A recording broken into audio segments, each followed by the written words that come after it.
这是病毒了，勿扰。看来宗主对我们这些下属，既然是宗主的好意，等下可要多留几副墨宝才是。宗主，目前按咱们的境界来算，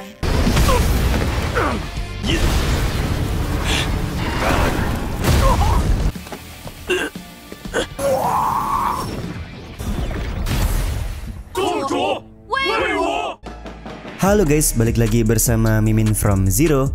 Di video kali ini Mimin bakalan kembali melanjutkan alur cerita Donghua berjudul My Sectarian Members Are Spies episode 11 dan 12 ya. Seperti biasa, sebelum masuk ke rekap ceritanya, buat kalian yang menonton video ini tapi belum subscribe, tolong di subscribe dulu ya guys. Dan jangan lupa nyalain lonceng biar nggak ketinggalan update terbaru dari channel From Zero. Playlist untuk Donghua ini juga udah tersedia bagi kalian yang baru aja bergabung dan belum nonton episode sebelumnya ya. Ya udah deh, nggak usah berlama-lama lagi, langsung saja kita ke rekap ceritanya guys.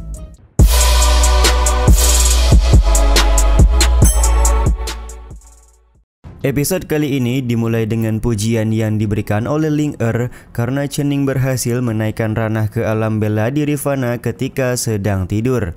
Setelah memberikan pujian, Ling Er berniat pergi karena dia ingin mengecek makanan yang sudah disiapkan oleh Xiao Mei untuk Chen Ning.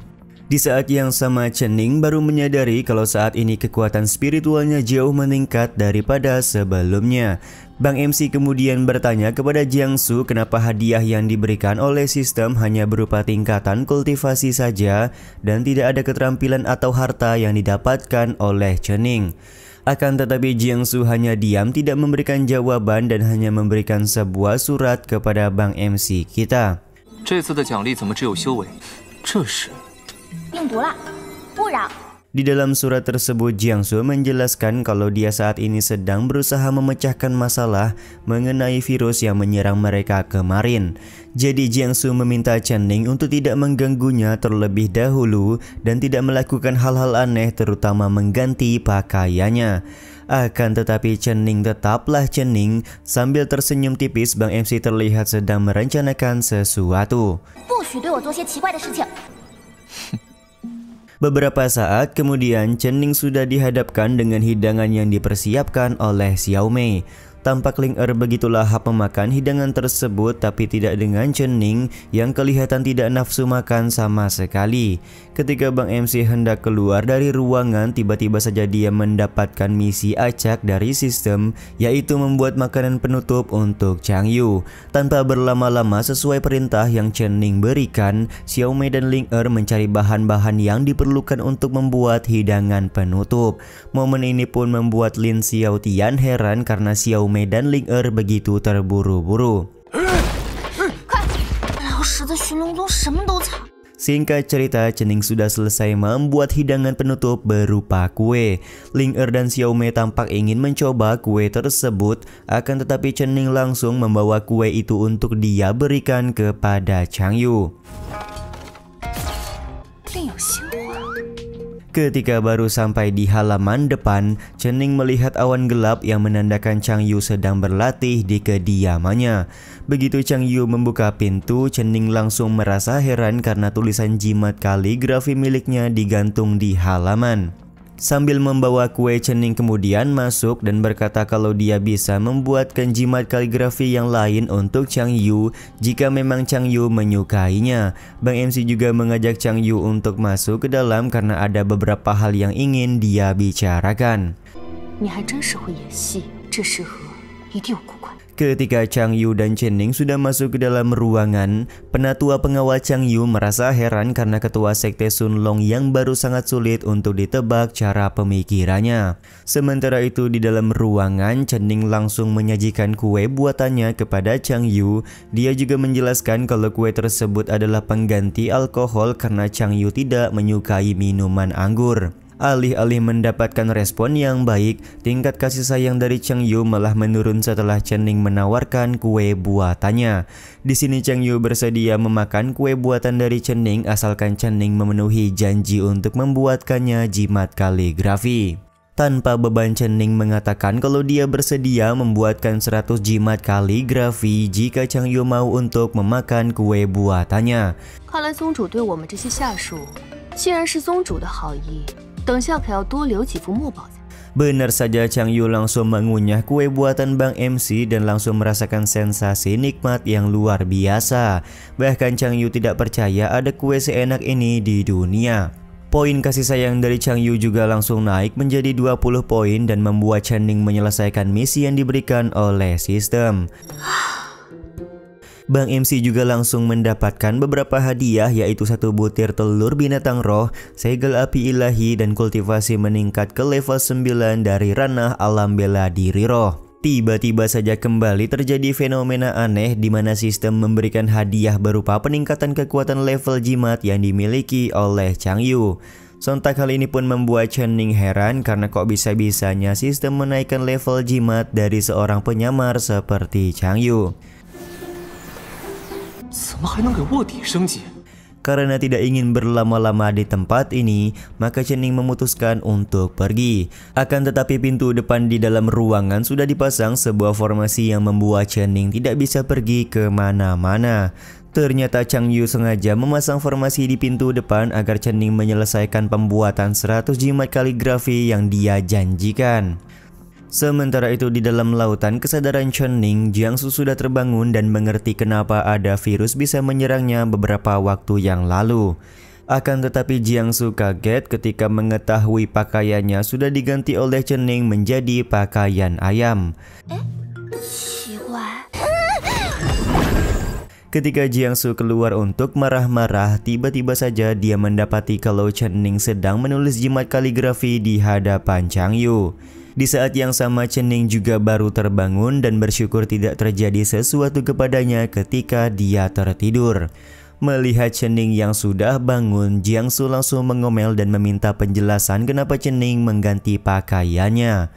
Tapi Chen Ning terlihat mengabaikan Jiangsu karena yang terpenting pada saat ini adalah pergi dari kediaman Chang Yu.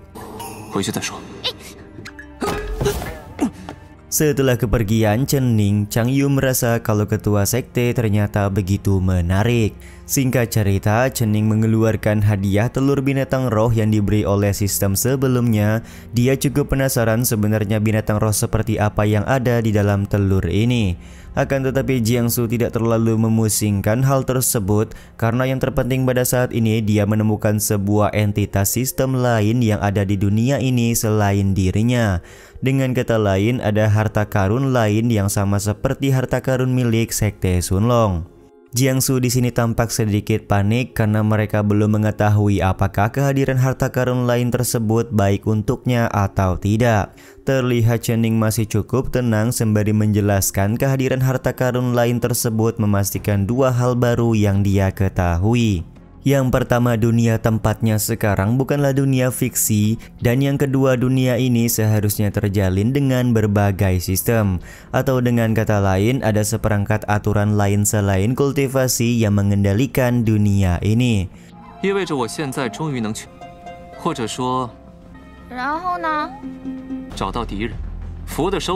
Chen Ning kemudian menyarankan agar mereka menggunakan teori hutan gelap, yaitu teruslah bertumbuh menjadi kuat lalu menemukan musuh-musuh, menerima mereka yang patuh dan menghancurkan mereka yang membangkang. Saat ini adalah waktu yang sangat tepat untuk mencari teman baik, ucap Chen Ning kepada Jiangsu. Beberapa saat kemudian, Chen Ning pergi ke pavilion Green Feather untuk mencari binatang roh yang dia perlukan. Tanpa berlama-lama, Xiao Mei pun langsung memanggil salah satu binatang roh terkuat yang ada di sekte Sunlong, yaitu burung sayap emas. Diketahui burung sayap emas sudah berada di ranah alam bela diri suci, yang bisa dibilang menjadi binatang roh tercepat daripada yang lain karena dapat menempuh jarak ribuan mil setiap harinya.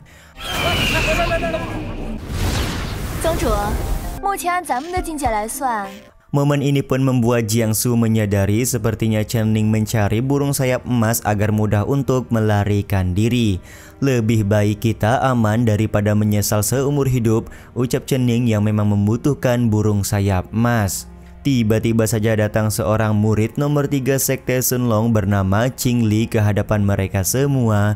Qingli tidak setuju jika burung sayap emas diberikan kepada Chen Ning karena sebenarnya burung tersebut diperuntukkan untuk Han Zhuang. Meskipun Xiao Mei tampak marah kepada Qingli, tapi yang namanya peraturan tetaplah peraturan.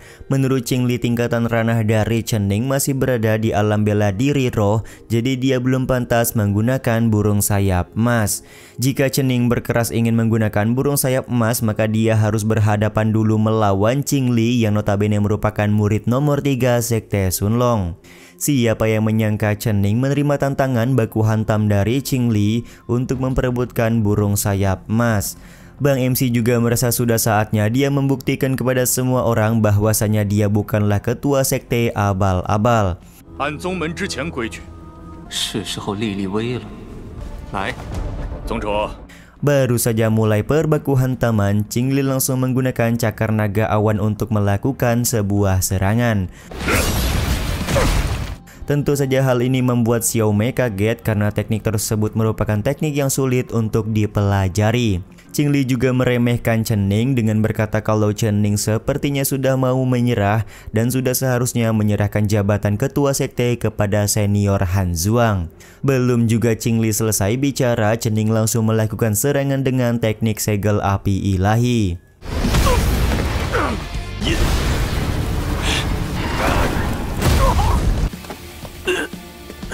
Hanya dengan 2 kali serangan segel api ilahi, Bang MC Chen Ning berhasil membuat Qingli tidak berdaya. Tidak cukup sampai di situ saja, Chen Ning juga membunuh Qingli dengan mengambil jiwanya menggunakan tangan pencuri surgawi.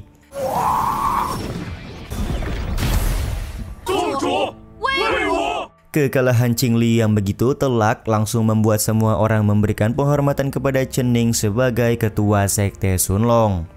Singkat cerita, Ling Er masuk ke kediaman Chen Ning melalui jendela. Ling Er juga memberikan saran agar Chen Ning mencari esensi bintang untuk membuat telur binatang roh cepat menetas. Kalau telur tersebut hanya ditatap saja, maka tidak akan pernah menetas sampai kapanpun. Bang MC pun kemudian bertanya di mana dia bisa mendapatkan esensi bintang yang baru saja dikatakan oleh Ling Er. Ling Er pun memberitahukan esensi bintang bisa mereka dapatkan di pavilion lelang yang ada di kota besi emas. Sementara itu di sebuah gudang harta bawah tanah milik keluarga Qin, ada seorang tuan muda bernama Qin Xiaotian dan seorang penari bernama Nyonya Li sedang bercumbu mesra.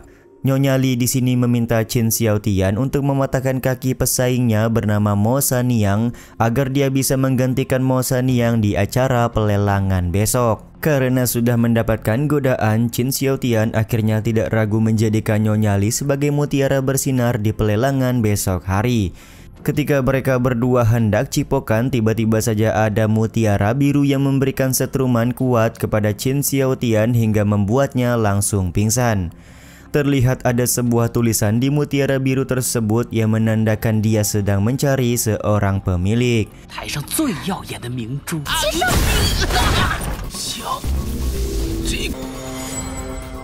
Kemunculan mutiara biru ini juga sekaligus menutup episode kali ini ya guys.